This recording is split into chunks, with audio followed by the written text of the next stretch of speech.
Good afternoon, everyone. This is Mark Molina, CEO of Molina Leadership and Business Development Solutions. Today, I am meeting with our state senator, Lee Beyer. He's in his home today, and I'm in my home today, practicing our good social distancing as mandated by the governor and all safety requirements. Lee, thank you for your time. Thank you for your commitment to the citizens of this state and your constituents, the residents, and all those that you have known over the years.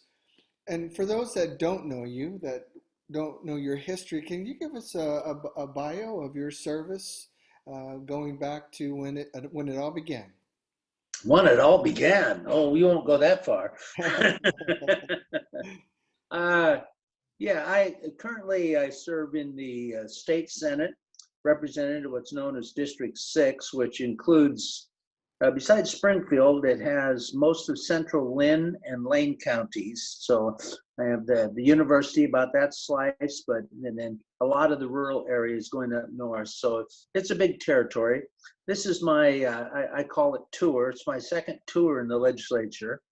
I started in the legislature in 1991, was appointed to the House, and served there until 99 when I was elected to the Senate. Served a full term in the Senate, and then in 2001, Governor Kitzhaber asked me to move over to the Public Utility Commission and chair that, which I did for almost 10 years until I retired in 2010. So long time. Prior to my legislative service, I was on the city council for 6 years and on the city planning commission and budget committees for about 8 years before that. So a little bit of history in Springfield. And currently, one of the most fun position I've had in working in government is I serve currently as an elected member of the Willamette Park District Board of Directors. Very good. And your wife is also fairly infamous here in Springfield, is she not? Yeah, my wife Terry served on the city council, and she also followed me after I left. They talked her into taking a position in the state House of Representatives, where she served for 11 years. Wow. And how long did she serve on the council? She was on the council, I believe, 6 years. Oh, okay. Somewhere in the history, in your lineage of service, I was under the impression you were also mayor at one point, but I take it that's not true. I was not mayor, no. John Lively's my friend, and he served as mayor for a period of time. And actually, I never really served with him on the council. I was on the planning commission when he was mayor, and he resigned from the mayorship shortly. Well, actually, it was about 5 months before I took office in 1986.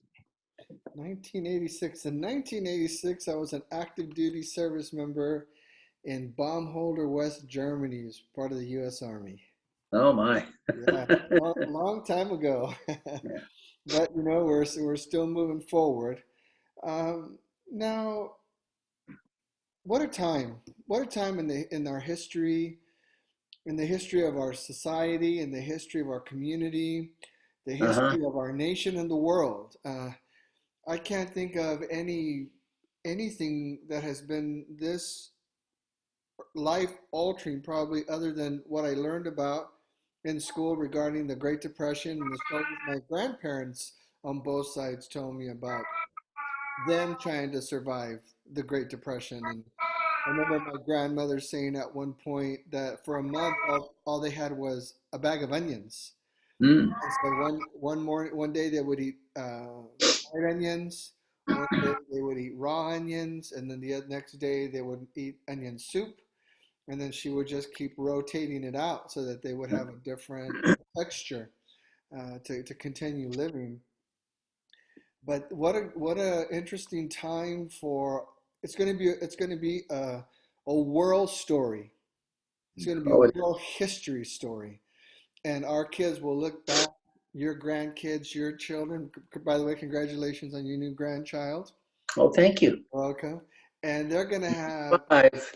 if I, very good. And they're going to have their own stories to tell about this era of time. Now, it's a big responsibility to be an elected official, but even more crucial and more critical in a time such as this. And I can only imagine the amount of pressure, stress to include even, you're always under criticism. And Yeah. now this criticism could be even more expanded because of a lack of understanding of we've never been through something like this as a community, as a society. Just tell us what's it like for you at the state legislature. We'll get into some of the decisions you guys are making, but from a leadership perspective, help those that hear this to understand what your thought processes are right now in your responsibilities, your role as a state senator. Well, uh, frankly, most of the action that's been taken is by the governor under her executive authority in emergencies. The legislature has been trying to respond. We had some committees. I was not a member of it, but I kibitzed, if you will, on a number of things. Made a lot of suggestions what the governor chose to adopt Mm-hmm. early on to try and help people out.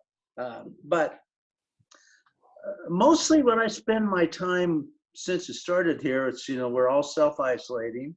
I have been dealing with just a constant onrush of emails and calls from people who are encountering problems. Mostly it's about the unemployment system and trying to get that, helping some businesses figure out how to get access to loans. So a lot of that, and a lot of frustration, and a lot of people are just scared now, and I certainly understand that. I mean, Mark, probably like you, I think about it when I go out. What am I doing? If I got a mask, I hope everybody is wearing masks when they go out. That's a big change of life. That I think that is one of those things that you talk about our kids. That's probably one of the things they will remember is people having to wear masks. I think that's probably a big part, but just trying to help.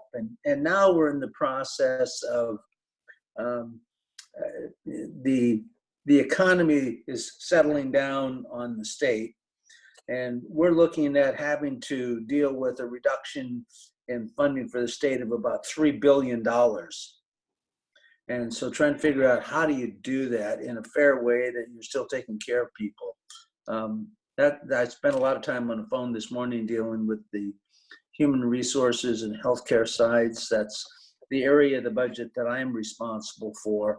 And I chair the budget committee, or the Ways and Means Committee, on health and human services. So dealing with that, trying to deal with, making sure that the system is there to help. And it's one of the comments I was having this morning with my co-chair from the House of Representatives side was, Mm-hmm. well, now people understand that discussion we were having last year about the public health system. Yeah. Oh, what's all that all about? That's not a big deal. Well, now we understand why it is. So I've got a cat who's trying to join me here. That's all right. It's the burdens of learning to work out of our home Yeah. and all the little things that can we have to negotiate along the way. But it's been interesting and scary Mm-hmm. and frustrating. I'll give you an example. What I hear the most complaints about is the unemployment system. Yes. That system has been set up to deal with about 4,000 to 5,000 claims a week. Mm-hmm. And that's pretty consistent. That at the height of the Great Recession, it got up to a little over 7,000. In the first 3 weeks of the pandemic, there were over 350,000 claims filed. That's a lot. That's a lot. Yeah. I think that works out to about 70 times the normal. And they've had to shift people around internally to try and deal with that, and hire additional people just to try to deal with it. We've actually more than doubled the employment at the employment offices to try and get through that, and still not getting through it fast enough. People still are not getting the money that they need to live on real quickly. Can you expand on that just a little bit more? Because I know people are really still confused. They're getting angry. What is going on there? We haven't got our money. We're trying to survive.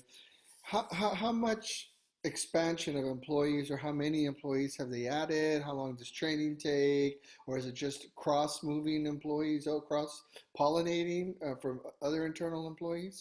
Yeah, through hiring and moving people from other agencies there to deal with the employment claims. It's over 400 new people that are working there trying to deal with that. And that's everything from answering the phone, or apparently not answering the phone, Yeah, and emails. And, people are frustrated. One of the problems is people are frustrated. They'll make a call and they hit a busy signal or they'll get on hold. So they'll hang up, and I've had people tell, I've made 100 calls a day, and I'm going, that's not really helping. yeah, You're blocking the system. The employment department tried to deal with that by setting up 2 separate email boxes and saying, just do that, and we'll get back to you within 2 days. Well, that was overloaded too, and they're well over a week on a lot of those. I have to tell you, I early on in my career, I did quite a bit of work with the U.S. Department of Labor and the Employment Service. hmm, That is probably the most rigid, bureaucratic governmental structure I've ever encountered. Even more so, Mark, than the military when I yeah. spent 4 years there.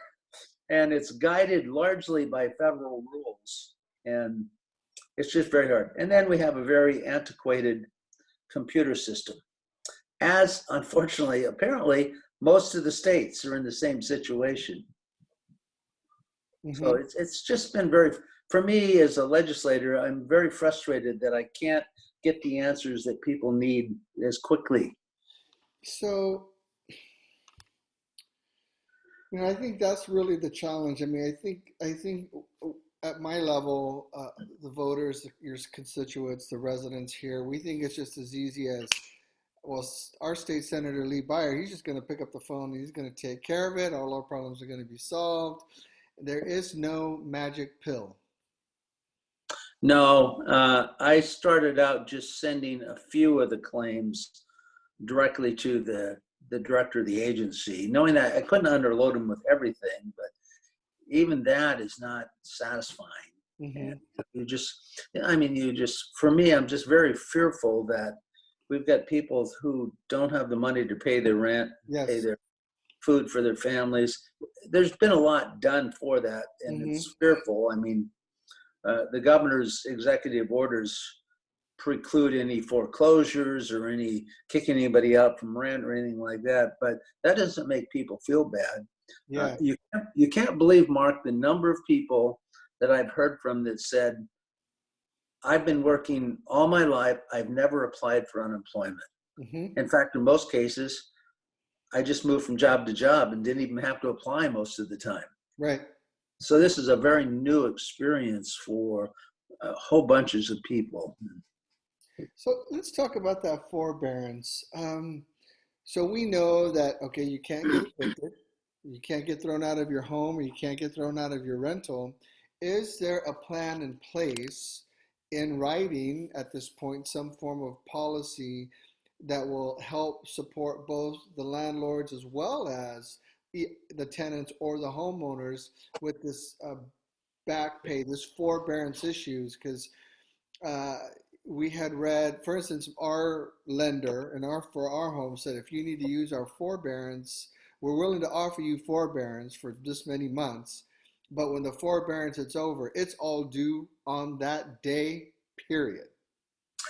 I'm not sure if that's going to be the case for most home loans that are made, whether they're made through a bank directly or a mortgage company.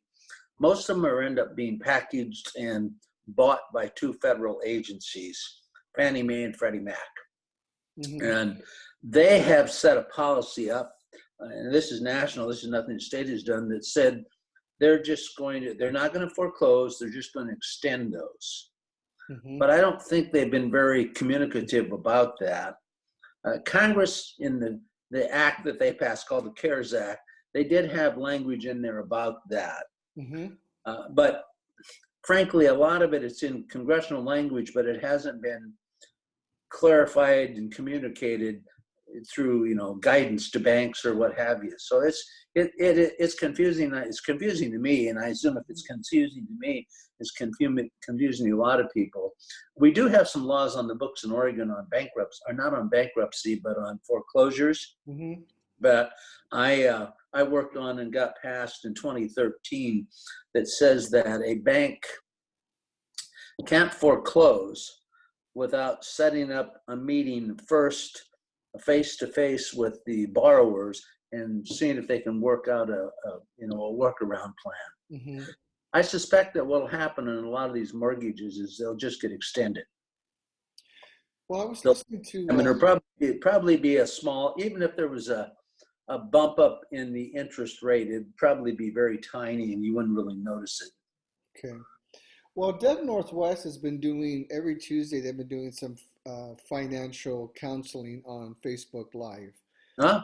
And today they mentioned that we're hearing from some of our clients that their banks or tenants or their landlords or their mortgage holders are telling them when your forbearance is over, you must be prepared to pay it all at once. And they said on their video today that's not true. Contact us and we'll tell you what that looks like. I don't remember exact words, so that's why I was asking if there's a policy that's been put out by the governor around that.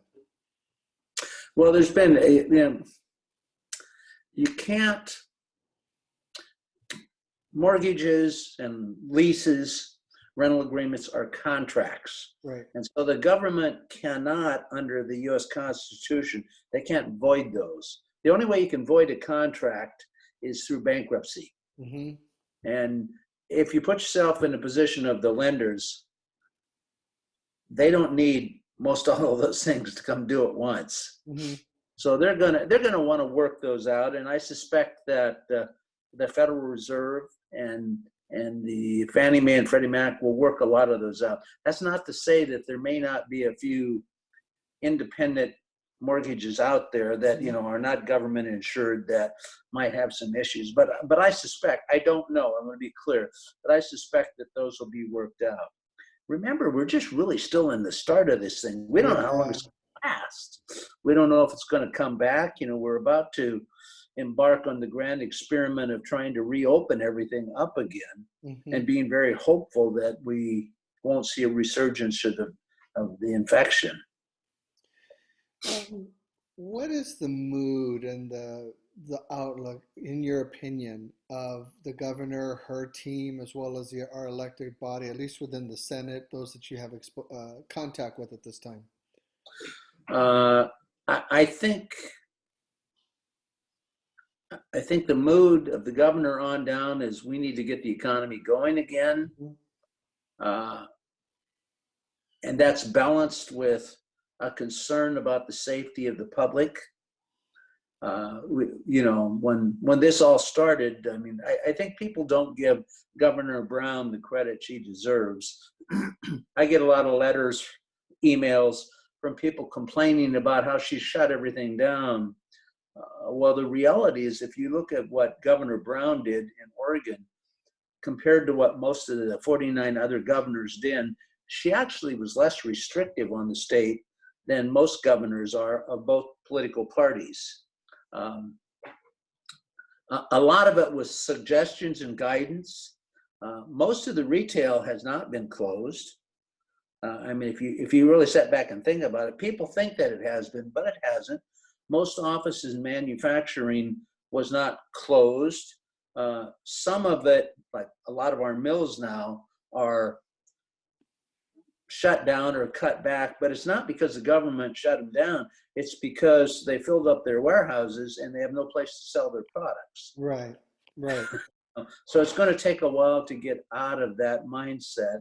It's like restaurants and that are going to be opening up next week. The real question is they won't be able to have as many people as they've had before under the rules. But the question is, will even some of the people return and take up that occupancy, that space? And we don't know. We don't know. I mean, if you follow the media on this thing, you hear about Denmark on one, they're doing the so-called herd immunity. And on the other hand, you have South Korea and New Zealand that totally locked things down early on and did contract tracing. While New Zealand in the last week last weekend, they had one person who got infected and went in and infected something like 60 some people already by going to nightclubs. Oh, wow. Unknowingly, unintentionally. It's just those kinds of things happen. And then you look at Sweden and you compare it to its neighbor, Finland and Denmark, which those two countries look much like what the United States has done in different places. Sweden less so. But Sweden has comparatively, proportionally, twice the death rate and a little more than twice the infection rate. Mm-hmm. And so you have to weigh that from a sort of a societal perspective. Is that something we're prepared to deal with? You know, you look right now nationally, the statistic is that we have at or maybe a little more the number of people who have died from the virus than we lost during the entire Vietnam War. Mm-hmm. Yeah. About 84,000, I think, in terms of deaths. Yeah, it's pushing. There was I think the Vietnam War was about 100,000, but we'll get there before it's over with. The Vietnam War was about between 50 and 55,000 deaths. So we've surpassed that significantly. I thought it was a little higher than that, but that was my era. That was my time in service. Yeah, and so we've got well over 1 million that are Wow. positive at this point, nationally. How does, there's so much information and or misinformation, argument, counter argument, what's real, what's fake. The government just wants control. They just want to shut you down. They want to take your guns. They want to keep you from working. They want to take your rights.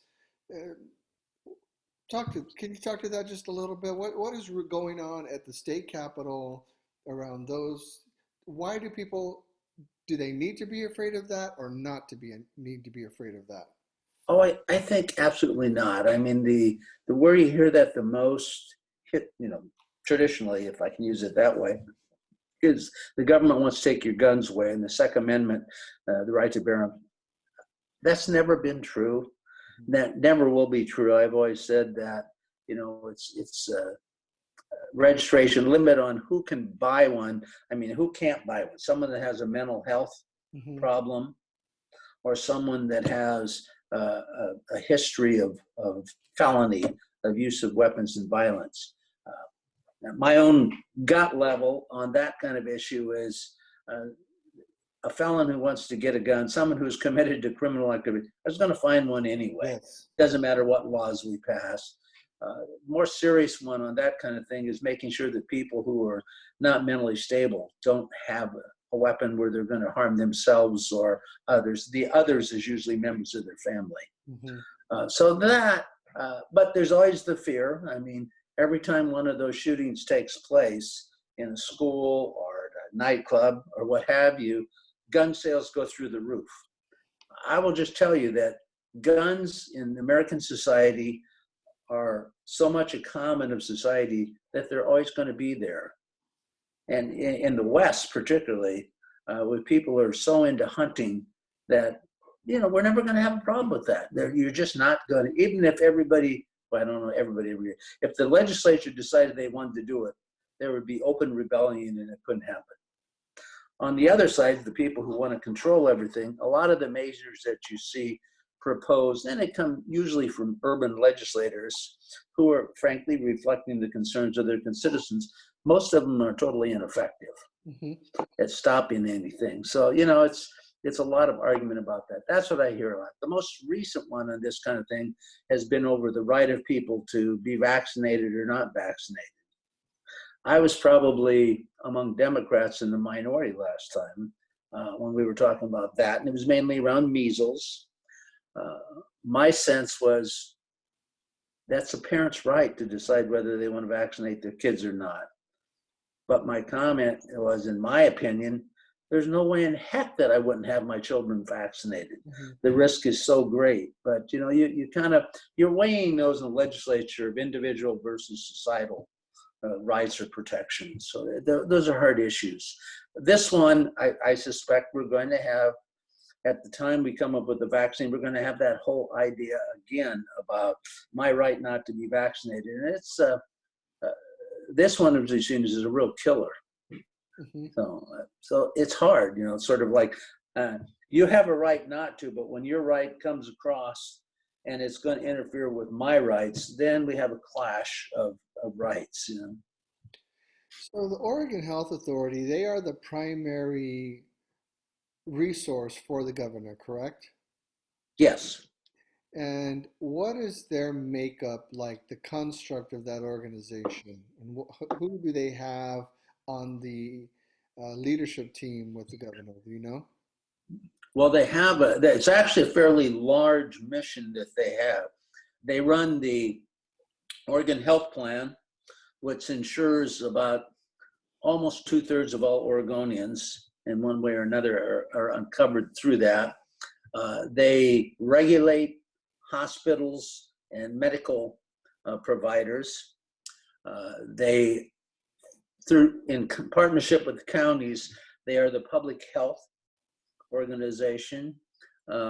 So they have that, and it's most of the people who work there are trained. Many of them are doctors and nurses or specialists. The administrator of the agency is a fellow named Pat Allen, who is none of those, but he's been working in government a long time, and where I first started working with Pat was Governor Kulongoski. Brought him into his cabinet to work on easing regulations across government, coming up with a plan to do that, and he did an excellent job. He's probably one of the best administrators that I've seen. And he has an ability to really see things from the private side. He has a very private orientation to those kinds of things. So he runs the agency. They had, though, the advice of the public health, that's all medical practitioners. The epidemiologist, the state epidemiologist, is a very well accredited healthcare professional. We hired him 2 years ago from California, but he's got a pretty strong national reputation. Then that's augmented by a health policy board of private individuals, not all, but predominantly medical professionals, either hospital administrators or doctors of various things, and some citizens, some regular non-medical citizens that provide house policy for the state that do that. And then, of course, we've got the stellar Oregon Health Sciences University, which we lean on heavily. It's one of the best health science universities in the country. Hmm. So this state of emergency. I mean, I know you're not an attorney, but you're well versed in the Constitution, the state Constitution, and what's transpiring. There's concerns that it's unconstitutional and that the government is trying to seize power. Do you feel comfortable talking about that at all? Well, the office of governor, not just this governor, the office of governor has, since the days of the founding statehood, has had the right to declare emergencies. And under that, deal with the emergency generally. And it parallels pretty much the United States Constitution, which they've always noted in times of emergency. And I would use the example, the Great Depression and World War II. Franklin Roosevelt, as president, declared emergencies and took over industries for a brief period of time and dealt with the emergency. I think at the time of emergency, you need someone in charge. Then there's a technical piece of that. We've declared emergencies many times because of floods or big storms, whether it was the windstorm, the great windstorm in 1962, I think it was, or the fires. Technically, declaring emergency is something that governors can do, and when they do that, it makes them eligible for federal funding from FEMA. So there's a technical piece of that too. She has the authority, once she declares an emergency, any governor, then has quite a bit of authority to move money around some within the approved state budget, can't tax people new. That's the legislature's authorities, but she has some flexibility in using the state funds that are there. Constitutionally, I think this time what I hear the most complaints about is people saying that she's closed down certain businesses and their rights of free movement. What they forget is Governor Brown, unlike most of the other governors, actually did not lock down the state. She recommended that people stay home. There's a big difference. Right. Yeah. I mean, my view right now is I wish, and I frankly have been lobbying her, that she should require people to wear masks to go into stores and in public places. And she believes in consultation with her attorneys that she can advise people, but she can't require them. On the other hand, you got stores like Costco that are saying it's not a constitutional. They're saying you want to come into our store, you got to wear a mask. Well, I appreciate you making mention of her consulting her attorneys, because the state constitution, our federal constitution, they're all legal documents. All of you serve, you're duly elected by the people. You have roles of responsibility to us, and so I enjoy hearing that she's consulting legally before she takes action. She did say stay home, stay safe. It wasn't a mandatory lockdown like other places. I went into Jerry's 2 weeks ago, and I see some gentleman walking on. I have my mask, and before I put it on, I said, "Hey, are they required to wear a mask right now?" And they said no. I took mine with me anyway, just in case. And as I'm walking up to the store, I noticed the Jerry's employees have masks and face shields and Right. gloves, and I'm like, I'm putting my mask on. Because if the employees are self-protecting and their employees are walking around cleaning things up, moving throughout the store, trying to keep things as sanitized as possible. Now, I'm not saying they're overreacting, but we can't underreact either. This is a virus. It is airborne. Um, it has the capacity to be deadly and lethal, and we can infect a lot of people. So, I mean, there's just all these statistics and all the things going on. So I wanted to hear from you, and you answered, and I appreciate that there's not some grand scheme by our state government to huddle together to say how are we going to take all the power and the rights away from the residents of the state and do some kind of power grab to make our position stronger. Well, I will tell you, Mark, that all of let me just be more specific. The restrictions that are for reopening that by industry that are set out there, those all came from industry. Mm-hmm. Governor Brown set up industry groups and said, I want to reopen the state. Tell me from your perspective what makes sense. What do we need to do to protect your employees and protect your customers to make you comfortable? Mm-hmm. And again, trying to set a standard that applies to everybody, but is protecting. And that's where they came from. And I understand that most of the guidelines all that mirror the federal government guidelines, and that it's a little specific to each state. They have their input, but they're congruent with what the federal government recommends as far as the safety component of reopening. Well, they are consistent with the guidelines that the federal health administrators have put out, not necessarily always with what the president says. Sure.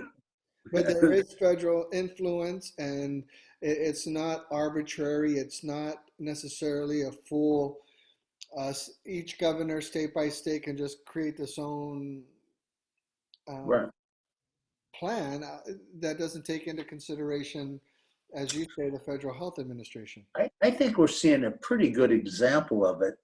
And I don't mean to be too crass about it, but if there's any place where people would be very safe and protected, it would be those who work in the White House and the administration. Mm-hmm. And now you've got 3 of the top cabinet officers that have been tested positive, and close advisors to both the president and the vice president. In fact, you got the vice president now self-isolating because he was exposed. It's sort of like, well, if that's happening in a place where they got all of the tools, Right. there is some reason for the rest of us to be cautious. Yeah, I'm not trying to be disrespectful of a difference of opinion as much as my hope in this conversation with you is to clarify Yeah, that there is a process. It's a legal process. It's a thoughtful process. It's a health process. It's a scientific process that we are. I appreciate hearing the governor has spoken to her industries, the state industries that we have, that part of our economy, our GDP, and everything is being taken into account because everybody wants to go back to work. absolutely. Absolutely. I mean, those who are saying the governor's trying to shut the state down, because there's nobody who wants the state and the economy to be back active more than the governor, because she's going to be the one that's going to have to talk about cutting the state budget by almost 20%. 20%. So 3 billion then equals 20%. That's 20%. Well, it works out in the last year to effectively 17%. 17%. But some of that will be changed. We have some reserves that depends on how much we use this year versus we still got to look and say, what do you need for next year if this thing goes on? Right. And trying to figure out how much of the federal money we're going to get and how to use that. The federal instructions are not real clear. Mm-hmm. Yeah. So, I mean, 17% in the next biennium, that's huge. I mean, that's a lot of responsibility for all of our legislature, our Senate, along with the governor and her team to decide how do we sustain our state economy, how do we continue services, how do we keep the economy in our counties, how do we all work together with the counties, municipalities to not fail, Right. to not totally economically crash. And so I think it's just really important that these conversations are brought up and brought out by people who are actually working in the government that can give firsthand information. Yeah, I was just working. I chair, I think I said before, I chair the Health and Human Services Subcommittee for the budget for the Ways and Means Committee. And we were talking this morning, the 17%, that share of what I'm dealing with in just the human services side is if you add the state funds and the matching federal funds, because a lot of money, we spend a state dollar, the feds will give us two. That's almost $750 million to cut out of the program in 1 year. And what that is, that's the child protective services, the people that protect them. It's foster care, it's adoption services, it's services to the seniors to keep them in their homes. It's services to the intellectually disadvantaged people. I mean, I have to tell you that I'm not looking forward to that at all. Talk about having a lot of guilt. Right. These are essentially the people that cannot take care of themselves. What's the thought process like? You're talking now about priority of service. Mm-hmm. What is the thought process? Can you explain what the thought process for us, the residents of the state? We're out here. We don't really know how are they thinking at our state capital. What is some of that thought process towards prioritizing budgetary needs? Well, I can only speak to my area. I guess I could say, if you look at where the state general fund, or that's our income taxes predominantly, where that money gets spent, 93% of it gets spent in three general areas. It gets spent in health, human services that I just described, K-12, well, all of education, but predominantly K-12, and public safety, which includes the courts system, the DAs, the Oregon State Police, and police training facilities, and the courts. Mm-hmm. So pushing and pulling on that, it's really troublesome. And one of the constraints you have there is like I said, if you're dealing with the human service money, if you take $1 out, you actually lose 3 because you lose the federal money too. And that, people's health care who can't afford it otherwise, it's tough. The process, for me, when I'm looking at mine, is who are the most vulnerable that can't get help anyplace else? How can we deal with that? How can we make sure that we're doing it as efficiently as we can? Right.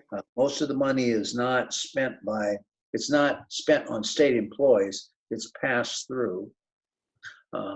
So you try to balance that. And for me, I think that you particularly want to take care of kids who don't have any other options out there, can't take care of themselves. And then the other side of that one, I look to the elderly people who've hit in that point in their age where they can't go out and get a job. They're probably limited in what they can do, and you don't want to throw them out onto the street. And I just think a good society doesn't do that. Right. So that's kind of my thinking when I'm going through there, is trying to weigh that. So I have a question. I don't know if you feel like you can answer this or not, but so in the prioritizing of monies, you have a lot of rural areas here in Oregon, and a few urban areas, 4.5-ish, give or take, million people in our state. And what what does that look like? Well, we've got this county that's primarily rural.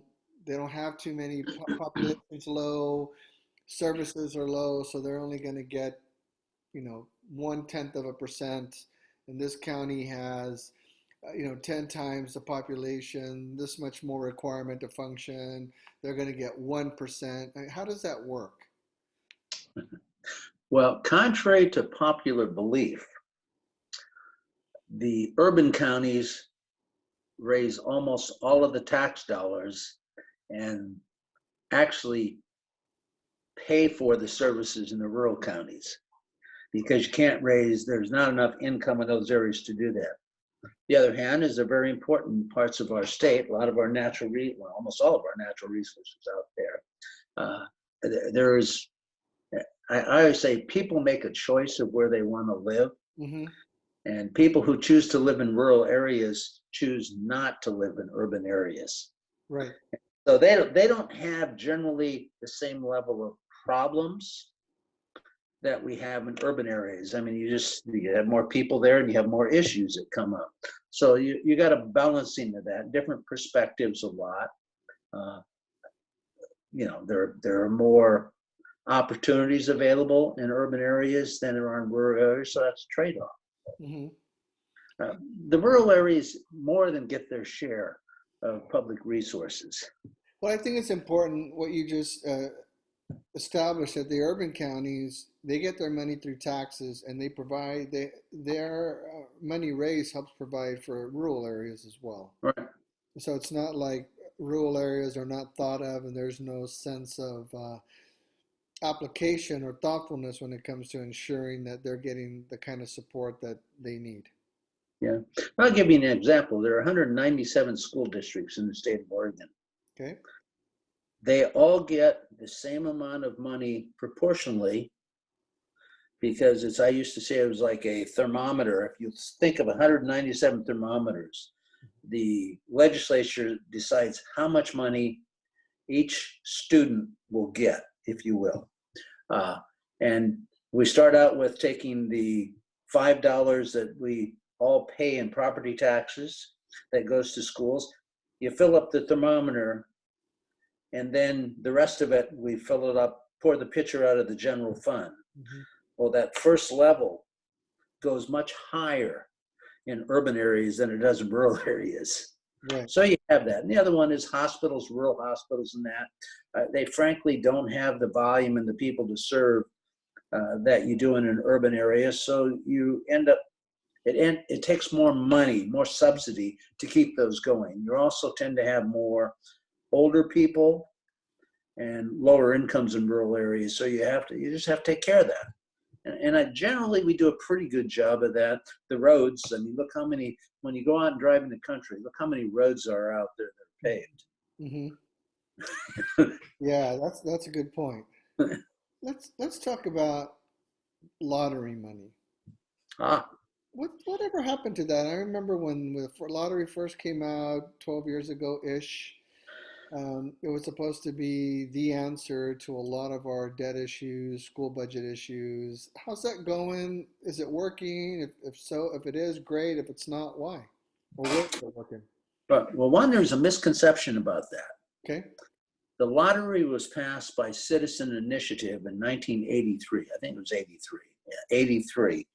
And it was who sponsored it was a firm out of the South that did this in most of the states. They were suppliers of lottery materials, which at that point were mostly all scratch off cards.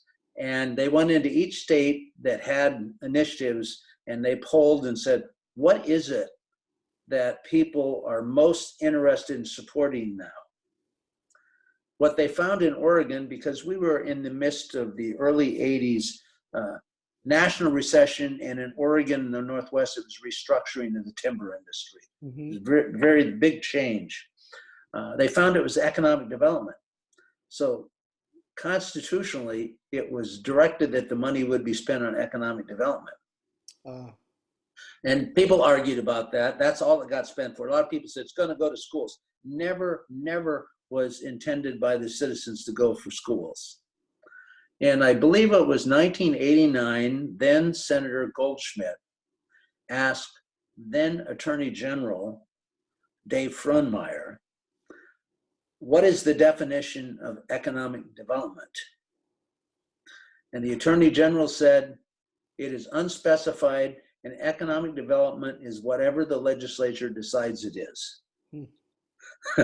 So that was the big change that came about, and it's used, and most of it early on was being used for programs to support small businesses and economic development activities like supporting research centers at the universities. After that, there were two other issues passed. One was in 1994, was the first big change that dedicated not quite half, I don't remember the percentage, but a substantial amount to the Oregon Park system. Mm-hmm. Then there's been a couple after that that put it into a reserve for the general fund. So that's that. Now, comparatively, my numbers will be off a little bit, but the state general fund is right at about $30 billion a biennia. Mm-hmm. Lottery raises right at $1 billion. Well, that's it. That's it. And most of that comes off of video poker. Okay. There's a little chunk that was made available, special thing, again, an initiative for sports action that goes back into support sporting activities at the universities. But it's a lot of money, but it's not a lot of money proportionally. And it certainly isn't enough. If you're looking at the K-12 system, for example, the K-12 system costs about $10 billion a year to run. My goodness. So lottery is not very big. Most of the lottery money has gone out in support of capital projects, which we bond, and then it's paid back, and in business loans, a lot of that to create economic development. So that's a big deal. And how that plays today is there's a whole string of debt service out there, projects that have been funded over 5 to 15 years. And in the economic downturn, well, one, the governor shut off video poker. So that means that revenue stream is down a lot. And all of the things, the other services that are out there, the first call on that money has to be to pay off the bonds. Okay, sure. Does it look like on the horizon there's an opportunity in the state of Oregon? Do you know if there's an opportunity for us to gain in some form of new technology that we can begin to build here, a new type of manufacturing that would provide jobs, bring business to the state anywhere? Do you know? Or well, our biggest gains in Oregon have been in the technology area, mostly in the metro area, but we still have some here. in the Lane County area, we have quite a group of software companies that people don't really recognize. None of them are really huge. I don't think there's any that are over 400 or 500 employees, but there are a lot of small ones. Interestingly, that all started out off a software company called Dynamics. That was a game software company. It doesn't exist anymore. It was bought and moved out of state. But the people who started that now have filtered out, and they're in a lot of different software companies now in the area. Downtown Eugene, most of the office space, I'll just venture a guess. I'm not sure if I'm right on this, but I would say probably half of the employees in the downtown area work for software companies. Downtown Eugene. Now we're starting to get some science companies. We still have, I think, it's called Thermo Fisher something or another. They're a dye company that started out here as a company called Molecular Probes. Yes. They make research dyes out in West Eugene. They're the largest biotech company in the state. I think they still are. Yeah. Now, So that's the next industry that's coming into the state, is we have quite a bit of that. So a lot of software, a lot of hardware. I was just reading in the paper this morning, the Oregonian, that this whole thing nationally is the Defense Department is talking with a couple of Intel and a couple of others about wanting to build new chip plants in the United States to meet those sort of critical needs. They don't want to be dependent on China. Whether those end up in Oregon or someplace else, I don't know. If you looked at Intel's probably outside of the retail sector, is probably our largest employer in Oregon. And they've got, I think they probably have something over 15,000 employees up in the Portland area. They've got, I think it's 4, maybe 5 manufacturing plants called fabs. And there's a lot of that up there. There's less here in our area for whatever reason. We never got them down this way. We have mix. We're sort of big. We have a good medical community here that serves outside it from an economic development perspective. The Slocum Clinic, for example, orthopedics, they do a lot of domestic-wide business. People fly in to have knees and things replaced. So there's some diversity. I'm a little far out of it now. You know, that was, as you know, that used to be my business, but I haven't done it for almost 20 years now. Now in Springfield, we're still much of our economy is still based on timber or wood manufacturing. Isn't that correct? A lot of it, but that's a misconception. There are actually probably more timber jobs in Eugene than there are in Springfield. Oh, okay. But we still have a number of active plants. Roseborough's probably our biggest. Swanson's timber operation is pretty big. And then you have a couple of smaller ones. Paper plant off of 42nd Street is pretty big, although when I first moved to Springfield in 1964, Weyerhaeuser owned that campus out on 42nd. They probably had 4,000 employees out there. Wow. And I would guess that International Paper at that plant now probably has maybe 150. But we've got the shipping, the ship lines out there. If you go out in the Gateway area, there's quite a bit of stuff there that people don't realize. So it's just diverse. You really can't look at Springfield's economy separate from Eugene's. Right. I mean, if you go out there in the morning on 105, there's almost equal number of cars going in both directions. Yeah, you know, it's interconnected for sure, and there's no way to. I don't know what it was like in the 80s. I've heard the stories, but we're definitely this concept of a global economy. We're all intertwined now. We're all interdependent one upon another to be successful. The general manager of Sony for the years they were here, a guy named Tom Costable. I mean, that was our first big one that everybody liked. I remember. People used to ask him, because they were in Springfield, and they would ask him, so what do you see as the difference between Eugene and Springfield? And Tom would always go, says, from 30,000 feet, it all looks the same. That's funny. Yeah, we've seen some industries come and go, haven't we? We have. Here in During my time running what was then called the Metro Partnership, I actually yes. went a couple of years ago and looked at this. We worked with, and I never say we worked with different firms and created a little over 11,000 jobs Hmm. in my 4 years. I think John Lively could probably make a similar claim. Now, a number of those jobs don't exist anymore, but that's the nature of the economy. Is the favorite word in economic development it's kind of gone a little bit, is sustainability. Yes.